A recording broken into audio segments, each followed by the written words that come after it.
अब मियाँ साहब ये ख्वाहिश का इजहार कर रहे हैं कि मैं इलेक्शन तब लड़ूंगा अगर बल्ले का निशान बैलेट पेपर पे ना हो। तो मौलाना से कहता हूं कि मौलाना, आप अगर हक का साथ देते तो आपका वोटर तो बहुत पुख्ता था, आपका वोटर इधर उधर नहीं होता था। लेकिन अब आपने जिस तरह सिर्फ दुनियावी हवस के लिए 4 वजारतों, गवर्नरी और सदारत के लिए जिस तरह आपने जुल्म का साथ दिया है। बिस्मिल्लाहिर्रहमानिर्रहीम, नहमदुहु व नुसल्ली व नुसल्लिम अला रसूलिहिल करीम। अल्हम्दुलिल्लाह सुम्मा अल्हम्दुलिल्लाह। अल्लाह का लाख लाख शुक्र है कि काबतुल्लाह की हाज़री और रोज़ा रसूल सल्लल्लाहु अलैहि वसल्लम, सरकार दो आलम सल्लल्लाहु अलैहि वसल्लम की बारगाह अक़दस की हाज़री के बाद खैरियत से घर पहुँच गए हैं। दिल वही है, अल्लाह करे ये आना जाना इसी तरह रहे।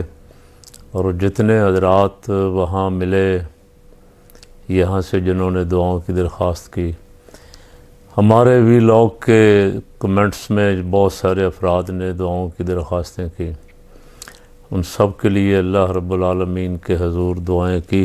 अल्लाह ताला वो सब दुआएं कबूल फरमाए। बताने की ज़रूरत तो नहीं, लेकिन ऐसे तसल्ली खातिर के लिए बहुत सारे अहबाब, हैरानगी हुई कि इंडिया से ख़ास करके बरतानिया से, अमेरिका से, मुख्तलिफ़ ममालिक से जो आए हुए थे, वो हमारा वीलॉग सिर्फ सुनते नहीं हैं बल्कि दुआ करते हैं और बहुत सारी दुआओं से उन्होंने नवाजा भी। बहुत सारे अफराद जिनसे कभी ज़िंदगी में मुलाकात नहीं हुई, उन्होंने भी वीलॉग जो देखते हैं उसके ज़रिए पहचाना भी और दुआएं भी दी। और ये भी कलमा खैर भी कहा कि हक़ बोलने वाले कोई 1-2 अफराद रह गए हैं। बहुत सारा झूठ है जो चल रहा है सोशल मीडिया पे। अल्लाह ताला उनकी इन उम्मीदों पे, उनकी इन तवक्कुआत पे हमें पूरा उतरने की और हमेशा हक़ कहने की और हक़ का साथ देने की तौफ़ीक नसीब फरमाए। जहाँ जुल्म हो, जुल्म की मज़म्मत करने और मज़लूम का साथ देने की तौफ़ीक अता फ़रमाए। जितने भी मेरे सुनने वाले हैं, इस चैनल के सुनने वाले हैं, या हक़ की आवाज़ यूट्यूब पे भी शुरू किया हुआ है और फेसबुक पे भी दोबारा से कई सालों की बंदिश के बाद फेसबुक पे भी हमारा दाखिला शुरू तो हुआ है। देखें, अल्लाह करे जारी रहे तो उस पर भी हक़ की आवाज़ के नाम से जो चैनल है, उस पर भी बहुत सारी चीज़ें इंशाल्लाह आपको पेश की जाएंगी। उसे भी सब्सक्राइब करें और देखें और लाइक करें, दोस्तों तक पहुंचाएं। ये एक मिशन है। और मैंने जिस दिन पहले दिन मस्जिद नबवी शरीफ से या हरम शरीफ से शायद एक व्लॉग किया था, वो हरम शरीफ के बारे में था और मस्जिद नबवी शरीफ का जो था वो मस्जिद नबवी शरीफ के बारे में था। सिर्फ़ उसमें 2-4 बातें ये अर्ज़ की थी कि ये जगह, दोनों मुक़द्दस जगह वो हैं जहाँ से जिहाद के लिए लश्कर तरतीब दिए जाते थे, जिन्होंने पूरी दुनिया में इस्लाम को गालिब कर दिया। 1-2 अफराद ने सिर्फ नीचे कमेंट्स किए कि आप उम्रा कर लें, ये बातें फिर आगे करें। तो उनकी खिदमत में बहुत सारे लोगों ने कमेंट्स के ज़रिए जवाब तो अर्ज़ कर दिया था, लेकिन मैं तो सिर्फ ज़हन साजी के लिए अर्ज़ कर रहा हूँ कि सबसे बड़ा जिहाद का मरकज़ कायनात में मदीना मुनव्वरा था और सैयदुल मुजाहिदीन सरवर कायनात सल्लल्लाहु अलैहि वसल्लम जो हर गज़वा में हजूर सबसे आगे होते थे और जहाँ आप होते थे सबसे ज़्यादा ख़तरनाक और खौफनाक दुश्मन वहाँ हमले करते थे, इसलिए कि दुश्मन का मकसूद तो आपकी ज़ात पाक को नुकसान पहुँचाना था ना, जिसका कुरान पाक ने ज़िक्र फरमाया, युरीदूना लियुत्फ़िऊ नूरल्लाहि बिअफ़वाहिहिम। तो अब बदकिस्मती ये है, वहाँ बादशाहत है और बादशाहों की इजाज़त के बगैर वहाँ का इमाम फ़लस्तीन के हक़ में दुआ भी नहीं कर सकता, खुतबे में फ़लस्तीनियों का ज़िक्र भी नहीं कर सकता। और 2 महीने होने को हैं, तकरीबन हो ही गए हैं। फ़लस्तीनी मुजाहिदीन शीशा पिलाई हुई दीवार बन के सुपर पावर्स के सामने डटे हुए हैं और सुपर पावर को उन्होंने सबक सिखा दिया है, लेकिन अभी तक उनके अज़्म व इस्तिक़लाल में ज़र्रा बराबर फ़र्क नहीं आया। और इस्लामी हुकूमतें महज तमाशाई हैं। कोई जर्नल, कोई सरबराह, कोई बादशाह उनके साथ खड़ा नहीं हुआ। ये बात अगर मदीना मुनव्वरा से ना उठे तो कहाँ से उठेगी? ये बात अगर मक्का मुकर्रमा, जहाँ फ़तह मक्का के दिन रहमत आलम सल्लल्लाहु अलैहि वसल्लम एक 10,000 का लश्कर लेकर तशरीफ़ लाए थे और कुरान पाक ने इज़ा जा नस्रुल्लाहि वल फ़त्ह वराइतन नास यदखुलून फ़ी दीनिल्लाहि अफ़वाजा इरशाद फरमा के उसका ज़िक्र किया। ये दोनों मरकज़ हैं, इस्लाम के गलबे के मरकज़ हैं। लाखों अफराद वहाँ मौजूद हैं और ऐसा ही रश है जैसा रमज़ान मुबारक और हज के मौके पे होता है। 12 दफ़ा कोशिश की, सारी सारी रात इंतज़ार करके भी देखा हरम शरीफ में बैठ के कि कुछ रश कम हो, लेकिन जो जो रात गुज़रती है रश बढ़ते ही जाता है। अल्लाह के फ़रिश्ते हैं, कौन सी मखलूक है, कहाँ कहाँ से आ रहे हैं। हरम शरीफ की गलियाँ, मदीना तैयबा की मस्जिद, सैन, चारों अतराफ़ सड़कें जुमा वाले दिन भरी होती हैं, कोई जगह नहीं मिलती। तो ये दोनों मराकज़ हैं, लाखों अफराद वहाँ जाते हैं। वहाँ से अगर उनको जिहाद का पैगाम मिले तो मुसलमान की इज़्ज़त तो जिहाद से है। गलबा इस्लाम जो होगा वो जिहाद के ज़रिए ही होगा। हज़रत जनाब ईसा अलैहिस्सलाम और हज़रत जनाब सैयदना इमाम महदी अलैहिस्सलाम ये हज़रात जो तशरीफ़ लाएंगे तो गलबा इस्लाम की हक़ की जंग जो लड़ेंगे तो वो तो मराकज़ यही होंगे ना। दमिश्क से आएंगे, इधर से आएंगे, दज्जाल पूरा ज़ोर मारेगा। अब मदीना मुनव्वरा और मक्का मुकर्रमा में दाखिल नहीं हो सकेगा और अपने साथियों से पूछेगा कि यहाँ हमें दाखिल क्यों नहीं होने दिया जा रहा। वो कहेंगे कि यहाँ अल्लाह ने फ़रिश्तों की ड्यूटी लगा रखी है, यहाँ अगर जाओगे तो तुम्हारी ठुकाई होगी बहुत। तो वहाँ से वापस होगा तो वहाँ अगर जिहाद की आवाज़, दिल तो मेरा चाहता था रोज़ ही करूं, लेकिन वक्त वहाँ मसरूफ़ियात इस तरह की होती हैं कि फिर हाज़री इबादत वहाँ मदीना तैयबा, वहाँ वैसे फ़कीर का नज़रिया तो ये है इबादत तो सबसे बड़ी निज़ाम मुस्तफ़ा सल्लल्लाहु अलैहि वसल्लम की जिद्दोजहद, इससे बड़ी और इबादत को नहीं। इसी के लिए रहमत आलम सल्लल्लाहु अलैहि वसल्लम ने सारी ज़िंदगी बसर फरमाई, जिद्दोजहद फरमाई और ख़ास करके मदीना मुनव्वरा के 10 साल तो पहले साल से लेके आखिरी दिन तक इसी में गुज़रे। अब अगर कोई अल्लाह का बंदा जिसको इल्म नहीं है वो कहे कि वहाँ बैठ के ये हक़ की बात क्यों हो रही है, हक़ की आवाज़ क्यों बुलंद हो रही है, तो उसे थोड़ा सा अपनी इस्लाह की कोशिश करनी चाहिए। वहाँ की बरकत है कि आज रूए ज़मीन पे जहाँ भी हक़ की बात हो रही है ये मदीना तैयबा का फैज़ान है, अल्हम्दुलिल्लाह मक्का मुकर्रमा का फैज़ान है। हुक्म वहाँ से मिला हुआ है कि हक़ का साथ दो, ज़ालिम के ख़िलाफ़ खड़े हो जाओ और जुल्म का साथ कभी ना दो, इसलिए कि अल्लाह रब्बुल आलमीन ज़ालिमों को पसंद नहीं फरमाता। ज़ालिमों को अल्लाह महबूब नहीं रखता, महबूब नहीं रखता है जो अल्लाह के बंदे हैं और जो हर एक के साथ अदल व इंसाफ। पाकिस्तान के लिए अल्हम्दुलिल्लाह जो कुछ हो सकता था फ़कीर ने और साथियों ने दुआएं की। अल्लाह रब्बुल आलमीन वो पाकिस्तान के हक़ में हमारी दुआएं कबूल फ़रमाए। पाकिस्तान इस वक्त जिन हालात से गुज़र रहा है, सुप्रीम कोर्ट के चीफ़ जस्टिस साहब ने फरमाया कि इसकी कोई बात ही ना करें इलेक्शन की बात करनी हो तो जाके अपनी घरवाली से करें, मीडिया पे इलेक्शन की डिस्कस ना करें। लेकिन अभी तक जो इक़दामात नज़र आ रहे हैं और जो बयानात नज़र आ रहे हैं हुक्मरानों के, हुक्मरान जो निगरान हुक्मरान हैं और गैर आइनी हैं, 90 दिन से ऊपर जा चुके। काजी फ़ाइज़ ईसा साहब की ड्यूटी थी इसी बात की, वो तनख्वाह लेते हैं कि वो आइन पे अमल दरामद करवाते और निगरान हुकूमतों की छुट्टी करवाते, लेकिन वो भी उनके रंग में रंगे गए हैं और कोशिश कर रहे हैं वो भी टाल मटोल करने की। और जो इलेक्शन टालने की कोशिश कर रहे हैं, इलेक्शन से बचने की कोशिश कर रहे हैं, इलेक्शन से भाग रहे हैं, नज़र आ रहा है सबको।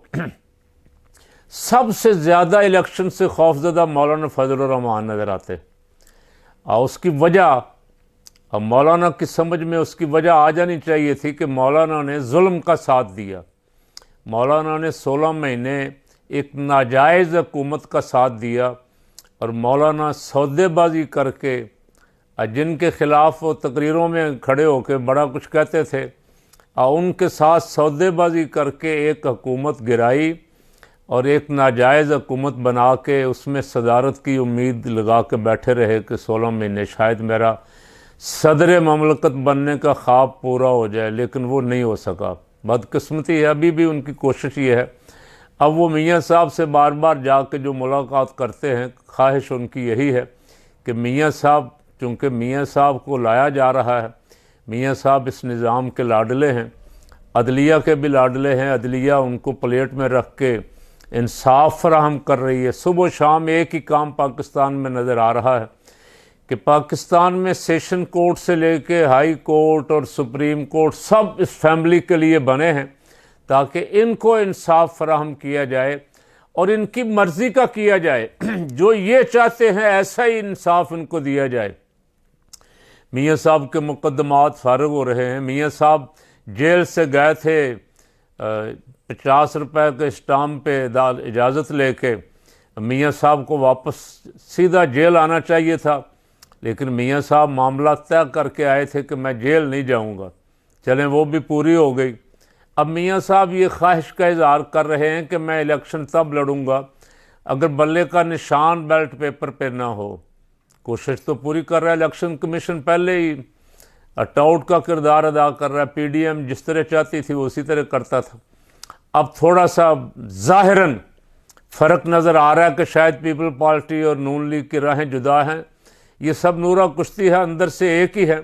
इलेक्शन लड़ने के लिए थोड़ा बहुत ड्रामाबाजी करेंगे और इसलिए कभी कभी पीपल पार्टी इलेक्शन कमीशन पे तनकीद भी कर देती है। एक बेटा तनकीद कर देता है, बाप कह देता है इसी इलेक्शन कमीशन से गैर जानबदार और मुनसिफाना इलेक्शन होंगे। हालांकि वो नज़र आ रहा है कौम को कि इलेक्शन कमीशन करना क्या चाहता है। को 1.5-2 लाख के पता नहीं करोड़ वोट गायब कर दिए हैं, मुर्दों के वोट डाल दिए हैं, हल्का बंदियाँ तब्दील कर दी हैं, जैसी लाडलों ने चाही उस तरह की बना दी।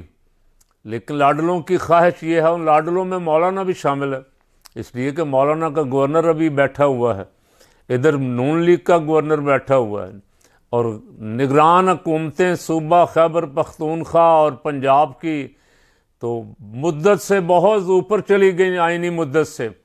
अब वफाकी हुकूमत भी इस वक्त गैर आइनी चल रही है। काजी फाइज़ ईसा साहब खामोश हैं। तो मौलाना से कहता हूँ कि मौलाना, आप अगर हक का साथ देते तो आपका वोटर तो बहुत पुख्ता था, आपका वोटर इधर उधर नहीं होता था। लेकिन अब आपने जिस तरह सिर्फ दुनियावी हवस के लिए 4 वजारतों, गवर्नरी और सदारत के लिए जिस तरह आपने जुल्म का साथ दिया है, खैबर पख्तूनख्वा में उसका रिएक्शन नज़र आ रहा है। लीडरलेस अवाम बाहर निकले हुए हैं और ऐसे ऐसे इलाकों में निकले हुए हैं कि जहाँ तसव्वुर भी नहीं था। दीरबाला, करक, स्वात और मालाकंड, छोटे छोटे मुस्लिम अपने पीटीआई के छोटे छोटे लीडरों की आवाज़ पे, कन्वेंशन के नाम पे, प्रोग्रामों पे लाखों अफराद जिनको ना पुलिस रोक सकती है ना एजेंसियां रोक पाई हैं, वो बाहर निकले हुए हैं। वो अवाम का मूड बता रहे हैं कि अवाम का मूड क्या है। इससे मौलाना बहुत खौफजदा हैं कि पहले तो हमारी 10, 15, 12, 14 सीटें निकल आती थी। इस दफ़े एक सीट निकलने का भी खैबर पख्तूनख्वा से तो कोई इम्कान नहीं है। अब वैसे तो जब इम्पोर्टेड हुकूमत चल रही थी उस वक्त मामला इन सब ने तय कर लिए थे कि बलूचिस्तान से फ़लाँ फ़लाँ बंदे JUI में शामिल करवाए जाएंगे, इतने बंदे इलेक्टेबल JUI को दिए जाएंगे, इतने नून लीग को दिए जाएंगे और इतने जो बाप वाले हैं वो पीपल पार्टी को दिए जाएंगे। लेकिन ज़ाहिर है जब हुकूमत ख़त्म हुई तो तरजीहात भी बदल गई। अब वो लाने वाले लाडले जो हैं, आने वाले लाडलों को वो अपनी मर्ज़ी से सहूलतें दे रहे हैं। और कहीं कहीं मौलाना समझते हैं शायद मेरे साथ को डंडी मार रहे हैं, मुझे यहाँ पीपल पार्टी समिति है, तो वो बोलते हैं, फिर उधर बोलते हैं, बयान देते हैं, और इधर आके मुलाकात करके मियाँ साहब से कहते हैं कि देखो हमें इधर से भी ऑफ़र है और हमें उधर से भी ऑफ़र है, हमारे साथ ठीक चलो। मियाँ साहब खुद बहुत खौफज़दा हैं इलेक्शन से। मियाँ साहब सुबह शाम दुआ मांगते हैं किसी तरह इलेक्शन टल जाए। यानी मौलाना कभी जनवरी का, कभी फरवरी के मौसम का बहाना करते हैं, कभी हालात की ख़राबी का, कभी दहशतगर्दी का, कभी किसी चीज़ का, कभी किसी चीज़ का को बहाने कर रहे हैं। लेकिन सुप्रीम कोर्ट का भी इम्तिहान है कि सुप्रीम कोर्ट ने कहा था कि ये 8 फरवरी पत्थर पे लकीर है, देखेंगे इसको कौन छेड़ता है। और सुप्रीम कोर्ट का इम्तिहान है कि सुप्रीम कोर्ट अपने इस आर्डर पे अमल दरामद करवाता है या नहीं करवाता। और अगर सुप्रीम कोर्ट अपने अहकामात पे सुप्रीम कोर्ट खुद ये करार दे चुकी है कि ये हुकूमतें गैर आईनी हैं, तो इनको कौन हटाएगा जी। सुप्रीम कोर्ट जिन हुकूमतों को गैर आईनी कह चुकी है, उन्हें अगर हटा नहीं रही तो जज साहबान कल आपको भी तो जवाब देना है, किसी न किसी बारगाह में तो आपको जवाब देना पड़ेगा कि आपने आइन पे अमल दरामद क्यों नहीं करवाया। पाकिस्तान जिस खसारे की तरफ रोज़ बरोज़ हुकूमतों की नाकामियों और गलत पॉलिसियों की वजह से बढ़ रहा है, उनका जवाब तो आप उन जजों को जिनको लाखों रुपया तनख्वाहें और करोड़ों रुपया की मराआत मिलती हैं, प्रोटोकॉल हैं, उनको भी कहीं ना कहीं जवाब तो देना है। ये तनख्वाहें आखिर किस चीज़ की। एक बंदे की दरख्वास्त आज आई, आज ही नंबर लगा, आज ही उसका बेंच बन गया, डेट मिल गई, और दरख्वास्त इंतखाबात के ख़िलाफ़ है। इंतखाबात नहीं होने चाहिए, हालात ठीक नहीं। और दूसरी तरफ मज़लूमों की दरख्वास्तें, ज़मानत की दरख्वास्तें जो हर अदालत अगले दिन ही सुन लेती है, 2-2 महीने की डेट दी जा रही, और 2 महीने की डेट देने के बाद फिर फैसले के लिए और 2 महीने की तारीख दी जा रही। इससे बड़ा जुल्म और कोई नहीं होगा। इसका जवाब देना होगा जाके। इलेक्शन अपनी डेट पे होने चाहिए। पाकिस्तानी अवाम को उनका जमहूरी हक मिलना चाहिए। जिसको वो चाहते हैं वो लाएं, और वो उनका हुक्मरान हो, और वो ज़िम्मेदार हो पाकिस्तान का। और ये जुल्म सितम का निज़ाम, अदालत पता नहीं 20-20 दफ़ा एक आदमी को छोड़ चुकी है, पुलिस पकड़ लेती है, उस पुलिस को पूछने वाला कोई नहीं।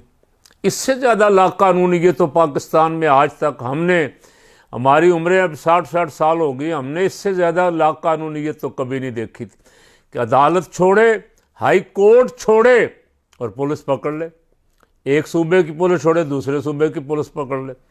तो खुदारा गौर करें मुल्क के हालात पे। पाकिस्तान सारी दुनिया के मुसलमानों की उम्मीद का मरकज़। मज़लूम मुसलमान फ़लस्तीन के हों, कश्मीर के हों, एरिट्रिया के हों, बोस्निया के हों, जहाँ के मज़लूम मुसलमानों पे जुल्म होता है, वो बेचारे पाकिस्तान की तरफ देखते कि पाकिस्तान एक बड़ा इस्लामी मुल्क है, हमारी मदद को आएगा। लेकिन पाकिस्तान के हुक्मरान, पाकिस्तान के मुक़्तदर हल्के अपने खेल में लगे हुए हैं, और ये खेल कब तक जारी रहेगा। आखिर इसे ख़त्म होना है। आप ऐसा ना हो कि बाद में आप इक़्तिदार हाथ से चला जाए, प्रोटोकॉल चला जाए, तो आप मुँह छुपाते फिरें और फिर आपको जगह ना मिले खुल के फिरने की भी। अल्लाह ताला आपको भी, हमें भी इस मुल्क की तरक्की के लिए, इस मुल्क की बका के लिए, इस मुल्क के अवाम के लिए, गरीबों के लिए, जिन्होंने पाकिस्तान के लिए कुर्बानियाँ दी थी, उनके लिए कुछ न कुछ करने की तौफीक अता फरमाए।